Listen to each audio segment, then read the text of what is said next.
Hello, this is the Fred for Metalops in France, metalops.com, and we go to USA to California, if I'm right, with the band Wrath of Logarius. I hope my pronunciation is good. And there are four today, but there are normally four in the band. So could you introduce yourself maybe by your nickname if you have the mask, just if you have a nickname, and what do you do in the band, everyone, please? Hi, I'm Avastador. I play a guitar. Okay. Yeah, I'm Arath, and I play guitar as well. Okay. I'm Sholo. I play bass.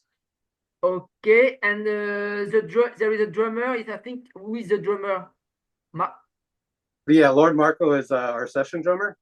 Okay, session drummer. Yeah, okay, right. And so in the first album we're going to speak, Crown of Mortis, it's a real drummer. It's him who plays. Right. Yeah, Lord Marco does all the studio work for us, okay. as well as the music videos and stuff. And then we also have Noctifer on vocals. So you are four, but with a fifth session member in studio and live, if you play live. Right. And my first question will be: is Wrath of Logarius a studio project, or you have already played live? You play live, or it's just a studio project with mask and for the communication, but very secret. Right. Yeah, we're planning on playing shows this year. Okay. And so you come from San Francisco, if I'm right. Yeah, the Bay Area, San Francisco Bay Area. Okay. So just first a statement, please, because I know a bit you by the EP Necrotic Assimilation released in 2003, but under the name Martyr Logarius. Why did you change the name? It's a problem, legal problem, law, with the law. Tell me more. You changed to if I'm right, from Martyr Logarius to Wrath of Logarius. Yeah, so it was just a decision to kind of avoid stuff in the future. It was advised that we should kind of change it up a little bit. So that's kind of what we did. We already had names picked out for that, just in case. So it wasn't too big of an issue for us. Okay, but so could we say now it's a new version of Martyr of Logarius, Wrath of Logarius? It's a new version. Right. No? Right. It's the same music, same style, but it's just a different name. Everything else is the same. Okay, and the same person with the same persons. Same people, yeah. Well, we added the bass player later on, so that now we have a full lineup. Okay, and so this EP released 2 years ago, Necrotic Assimilation, was released at first as independent and after re-released by Season of Mist, French label. Right. Okay, and why did you choose a French label?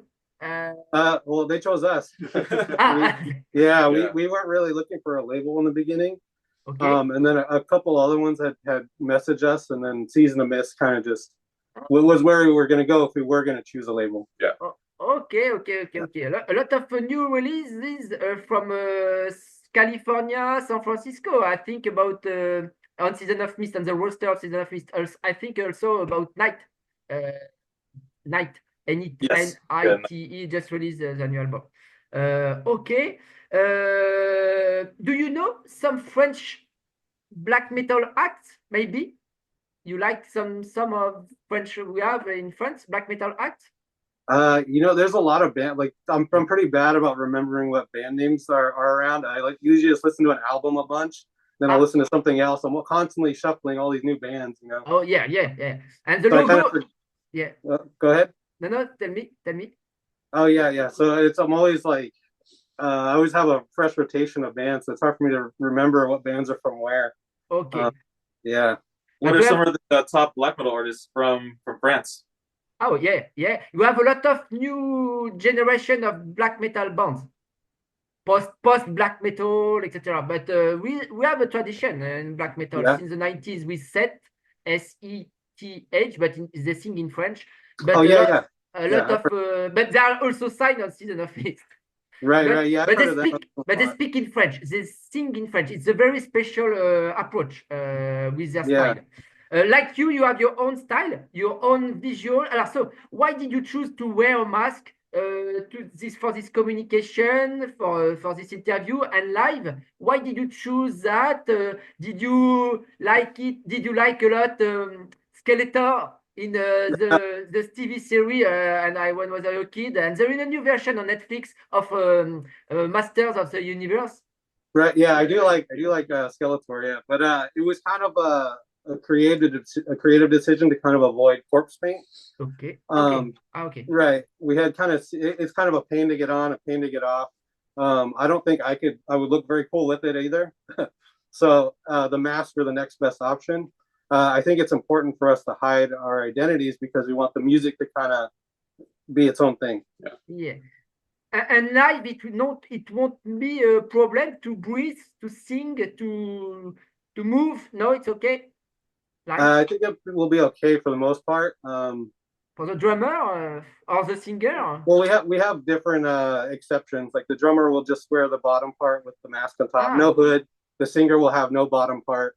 So it will kind of compensate for what everybody needs to be able to do. Yeah, he doesn't wear a mask under, so it gives him his full range for vocals. And, besides that, it works for all of us. Okay.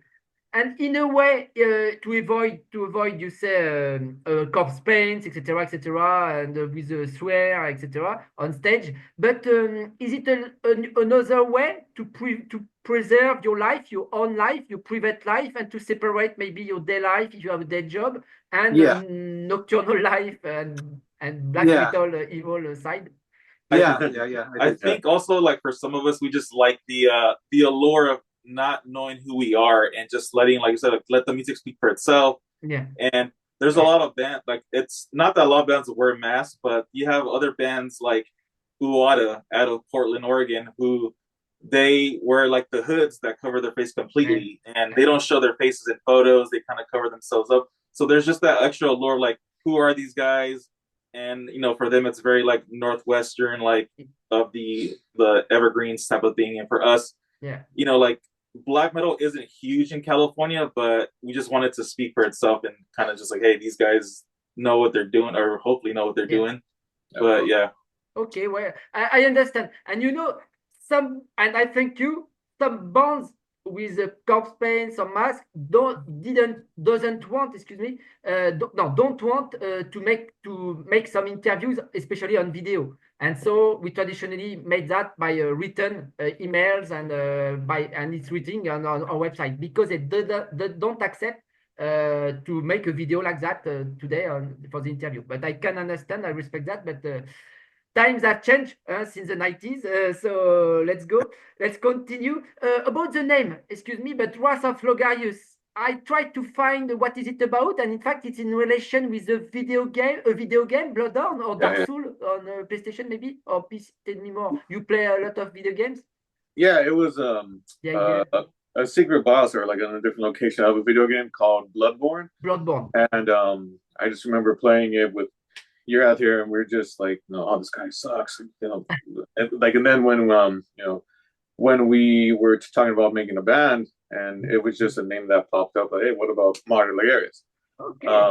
And then going back to, we had to drop the Martyr to get the Wrath, because if I don't know if you played the game before, but he just goes at, attacks you relentlessly, like the Wrath of Logarius. So it was pretty simple to just like swap that from Martyr to Wrath of, and hey, it's been working. But people still look at us as, oh, hey, you guys were Martyr. Yeah, we're Martyrs. Like, but it's funny in comments, they go, oh, they probably changed their name because of like possible copyright, or Sony got mad, blah blah blah. So we don't even have to like explain why. People are kind of get the gist of it. In which video game? Bloodborne? Yes, it's a boss, hard boss, but on which platform? Computers or PlayStation or Xbox? Right now, just PlayStation. PlayStation. Just PlayStation. If you have one, it's free on Plus. Okay. PlayStation 5 maybe. 4 or 5. 4. Okay. I stopped at PlayStation 3. I have still the one, the PlayStation 3. It works. Okay. Thank you for the precision, because so you play a lot of video games. Yeah, yeah. Yeah. We just got done playing earlier. Yeah, we were just playing done. Okay. Ninja Gaiden right now. Okay. Now let's speak more, maybe seriously, about the album. So this album, it's the first album. There is no song common with the EP. It's only new stuff, new song, nine studio tracks. Right, yeah, nine new tracks unreleased before. Yeah. And how did you work? How did you prepare? It's a first few length recording. So how did you work at home? You have your own studio. You go and to compose. How do you work in the team? Right. The singer is not here, but how do you start from riff to guitarist maybe? So it'll kind of start with like an idea, a riff, like a guitar riff, and then I'll kind of program drums around that. I'll do like basic structures like blasting or thrash beats, you know. And then I'll kind of, it won't be structured very well, and it'll just be like a long timeline of a bunch of riffs, right? Okay. And so then what I'll do is I'll start piecing it all together like a puzzle. So this riff sounds good after this one sounds better after that one, and then I'll send the structures out to these guys. Okay. Then they'll kind of say, no, I think that this needs to have the faster drum part, or this part you should go at the end, or slow down this part for that part, put a lead over this one. So it's kind of a big puzzle, just one long timeline with a bunch of stuff on it, and then we just reorganize it and see what works. Oh, okay. With Pro Tools or Guitar Pro, something like that? Yeah, we use Logic Pro. Oh, okay. Yeah, our studio uses Logic Pro, so it's really easy for me after we track everything to send it over there, and then we get it all touched up by the engineer. Okay. And after the drum parts, you send to the recording to the you work with a drum box. You understand programming? Yeah, I'll program the drum machine. Yeah. And then I'll send that to our session drummer. Okay. And then he'll record it, and because he lives in Washington, so he'll record it at his studio, and then he'll send them to our engineer, and then we have it all put together over there. Okay. So Lord Marco, you speak as a drummer. Right. The drum parts are very impressive. Huh? There are blast beats, there are breaks. Huh? It's not only blast beats. I like that. But there are breaks very heavy, and blast beats are awesome. So at very first listening, I guess it was maybe only programming, but not. It's a real acoustic drums. Yes. Yeah. It's all Marco. And so on top of that, like whatever Urat sends to Marco, he sends it to us even better. Yeah.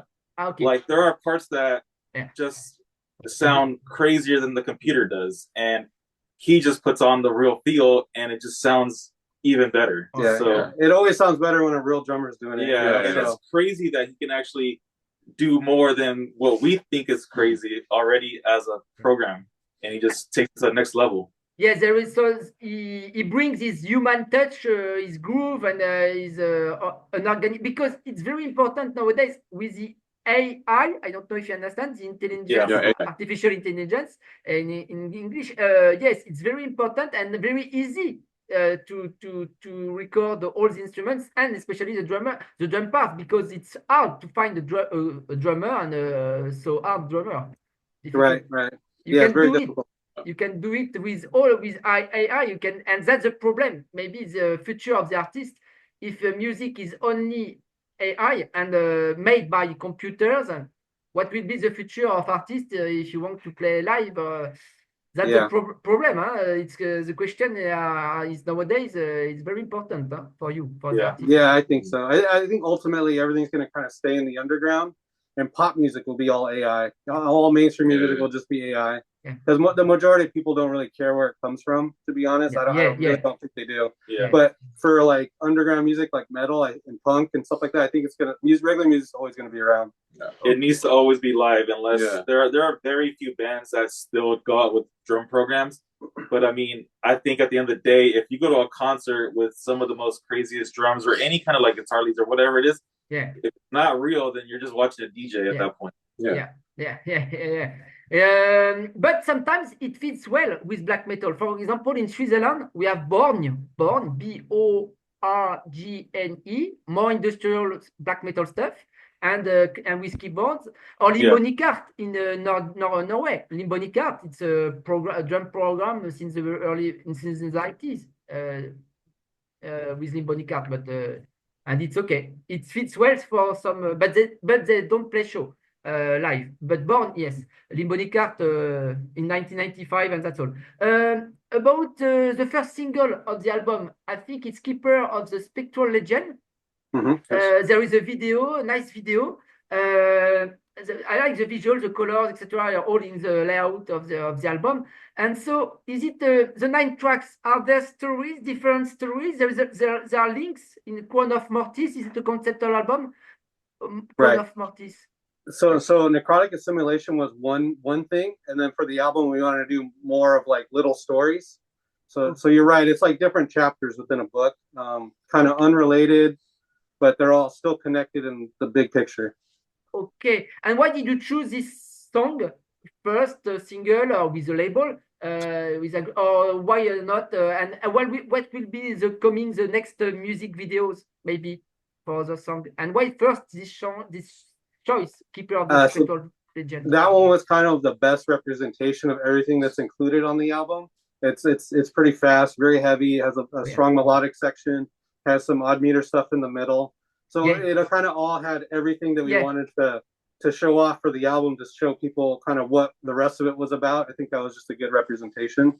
And then the next single to come out is going to be Long Dead the King, and we have a lyric video coming out for that one as well. Okay, the 5th track. Okay, and the Keeper of the Spectral Legend, it starts just after in the album after the overture, Unfathomable. Song, introduction, good introduction, and after Keeper, it's very straight. So next song, next music video, Long Dead the King. Okay, interesting. Thank you. There is a guest I recently interviewed, but it was complicated with jet lag, but not in the good time for me. With Wilhelm from GAEREA from Russia, Siberia. And he's featuring on the song, another song, The Ethereal Mist, in the album, in your new album, Crown of Mortis. So could you tell me more? What does he do exactly? He didn't play accordion. Oh, sorry, what was that? It doesn't what? Wilhelm of GAEREA is featuring on the song, The Ethereal Mist. What does he do exactly? He sings, he plays guitars. He doesn't play accordion because he can play accordion. Right. No, he's just doing vocals. We're big fans of GAEREA. They're one of the first bands we heard before we even started this project, and it showed us what we could do like theatrically, with the concept of what it looks like, right? So we're all big fans of them, and then our vocalist Noctifer had sent him a message, and then found out like, oh yeah, he could do a guest spot, so should we do it? And then so we sent him the song, and he liked it, and we gave him the lyrics. He tracked it all on his own, and then he just sent us the vocal tracks, and then we sent them to the engineer, and the engineer did the rest to make sure it fit. Okay, so on this song, it's only him, Wilhelm, who sings, or it's also your Noctifer? It's both.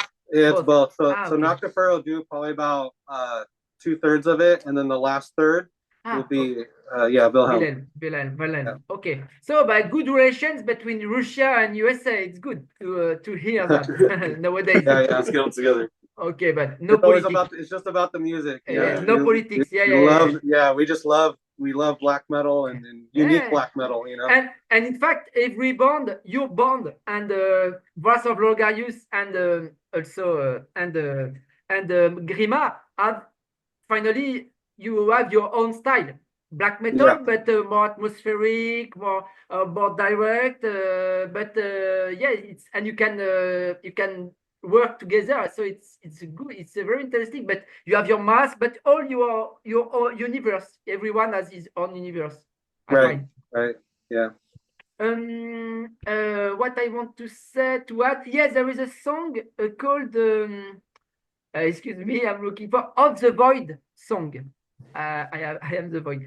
Is it in relation with your EP song the Void Dweller, which was in the EP Necrotic Assimilation? Everything's kind of loosely connected. Void song. We're kind of open-ended with the lyrics. We just have kind of general ideas of what the stories are. Okay. We don't want to give out too much. We want to allow people to kind of create their own connections between everything. Okay. That way, it's more creative when you get the community involved with what they think. Okay. Yeah. Okay. Uh, no, that's interesting. You said in the biography and what you said first to promote this album, you say we play a kind of black metal we called formless black metal. What does it mean? Formless, does it mean like for me shapeless black metal? It's the same thing. So And it's like we're formed what? you're constantly changing shapes, right? You can't tell what it is. Ah, So it's more off of like Lovecraftian like writing books, H.P. Lovecraft. Whenever yeah. you read it, he kind of describes his creatures in something you can't really visualize, and it's different for everybody. So we took that approach with the music. So we're pulling different parts from different subgenres of black metal. We'll take ambient, we'll take black and death, we'll take even like brutal death metal stuff. We kind of Yeah. mix it in, constantly change it, because the album we felt has to have like tell a story with the way it sounds, get people to feel different emotions, whether it's a certain type of anxiety or maybe like some type of emotional like disparity or something like that. Okay. It's important, so we like to utilize formless because it allows us the freedom to kind of put forth different emotions and not just be an ambient black metal band, or not just be a It can move. Okay. Black and Death or something, It can change. It can move. So not very fixed and very set. Right. So Right. you're Exactly. not locked in completely. Like, hey, you guys really should only just be focused on like, behemoth style black metal. Like, we want to be able to just kind of choose what we want. And Yeah. all So right. it could be atmospheric, more brutal, more Right. dark. It's about freedom within the genre. Yeah. Okay. And what are your main influences in black metal? Maybe Marduk, 1349. I've read Dark Funeral stuff, Ces Américains, bands like that. Maybe Gorgoroth. Yeah, that stuff's all pretty good. For me personally, yeah, I love that stuff. I love Grima. I'll listen to like Grima. Grima, yeah. Wilhelm's band, yeah, I love that stuff. Another band I liked was from Australia called Advent Sorrow. They're not really around anymore, and they were really good. They were like a post black metal band. Yeah. Yeah, and then I don't know. There's another like crazy ambient black metal band called Olhava, and they have like these 20-minute long songs. It's all ambient stuff, and then in the middle they'll have some blasting. It's pretty crazy. They'll have like an album that's 3 songs, but it's 60 minutes. Okay. So. And bands, American bands. I remember Usurper or Apsu in the past, in the 90s, Usurper or Apsu. And nowadays, for example, Abigail Williams or Waltz in the Swan Room. You have good black metal bands but more recent. But do you like some ones? Yeah. So for me, like, I'm more personally into the American black metal. I think it's starting to finally pick up and kind of almost. So there's a band called Uada out of Portland, and they're very atmospheric as well, but it's more on the rock and roll side. Yeah. And Which band you say? You say? Uada, Uada, Uada. Okay. Yes. I saw them live last year. Yeah, they're amazing. And then we have some stuff that I like from like North Carolina, from the South, and it's very rock and roll, crusty black metal. There's a band called Young and in the Way, which did it really well, but they broke up. And then some of the members started a band called Worsen, which was more traditional but still American black metal. Okay. So stuff like that was kind of like what really got me into it. And Dark Throne also.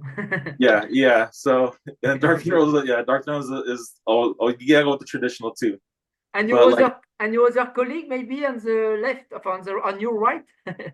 Yeah. Same, Grandma, Advent Sorrow. I heard a couple of years ago from this guy, and I was hooked. It was it was something completely different than what I've heard before, and then we just went on from there. Yeah. Okay. About Crown of Mortis, there is no relation with Mortis, with 2 double E, Norwegian black metal. But no, it's more gothic stuff. Who play Mortis, who plays in Emperor, bass player. Mortis, Mortis, Norwegian. Oh yeah. Mortis. Yeah, it just means dead for us, Yeah, dead. Dead what? Like unalive, like dead. So the crown of Mortis is the crown of the dead. Okay. Okay. So to conclude, I let you. Can we hope to see you live in Europe and in France maybe soon? I know it's complicated to travel, etc. But can we hope one day in festival or a regular tour, a support act, support band for another band in Europe? And what do you want to add about Crown of Mortis, your first album? So please. Yeah, we'd love to go to Europe. I don't think anybody has any problems with going there. That's the dream. We understand that that's kind of where a lot of our fan base is right now. So we'd like to kind of just go meet the people and kind of figure out what they like about the music. I'm really big on getting feedback on what people like, what they dislike, whatever it is, so I can make the new stuff better, you know. So yeah, we would love to go to Europe and do some festivals or do some shows or something like that. Can we talk about the upcoming show? Eventually. Okay. Other guys, would you want to add something to conclude? Just we have stuff in the works, and we can't say exactly what yet, but we definitely going to Europe for us is what's going to be something that we are heavily thinking about, and hopefully once the album releases and we get more feedback, it'll kind of help us push to really go there and tap in with the people. Okay. I can imagine a common tour. A common European tour, Grima and you. That would be amazing. It will be excellent. It will be excellent. Yeah, I think we do well with them. Maybe put their wig on there or something. Problem of planning also, but But to book that and money, I know it's to travel, it's expensive. But okay, I thank you very much, guys, to play the game with the mask and for your answers. Thank you very much, and congratulations for this first album. I like it very much. Oh, thank you. So, good luck and take care in San Francisco, and see you live, I hope, in France. Yeah, we'll try. Okay, bye bye. I let you. Bye bye. Cheers. All right.